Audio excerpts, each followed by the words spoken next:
Mabuti nang nabawasan kayo ng bugok na itlog sa hanay ninyo. Pasensya na ho, Mayor.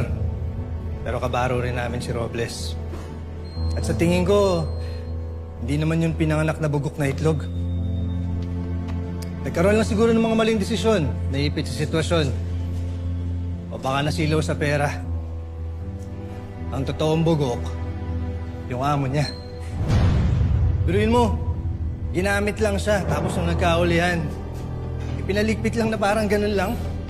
Na parang walang halaga yung buhay ni Robles at hindi siya nakinabang doon sa tao. At mahirap pa ron hanggang ngayon. Nakalaya pa rin yung tao na yun. Well, pasensya na. I didn't mean to speak on his death in a bad way.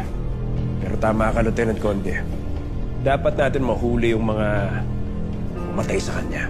Lalo na yung nagpapatay sa kanya. Sila ang totoong kalaban ng Kalabari. Tama. Tama, Mayor. Alam mo, dapat kung sino man yung nagpapatay kay Robles, unti-unti yung mamatay, pugutan ng ulo gamit nail cutter. Huwag ka mag-alala, Mayor. Sigurado ako, kung sino man yun, unti-unti nang lumilit ang mundo nun.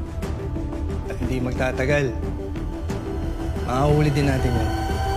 Naasahan ko yan, Lieutenant Conde. Sige, I have to go. I have things to attend to. Lieutenant, sige.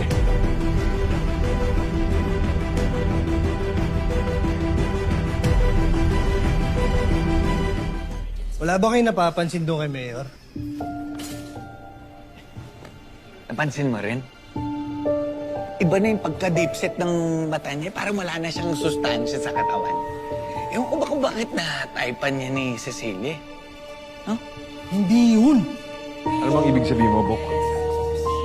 Napansin ko lang, nung nabaril si Regan, aba wala man lang rumihistrong shock o trauma doon sa mukha niya. Katabi lang niya yung tao eh. Ako nga, polis na, nagulat pa ako eh. So ano tinutumbok mo? Debok, nagtataka lang ako. Pagkatapos mabaril ni Regan, nakita mo naman, nagpa-interview ka agad kay Mira. Bok, siyempre mayor siya. Magpapa-interview yun. Kahit sino namang politiko, kapag may opportunity na mayroong magtatanong sa kanya, ay papa-good shot yun. Debok, iba yung pakiramdam ko eh. Basta nagtataka lang ako eh, kasi parang ang peke ng concern niya. Tonyo!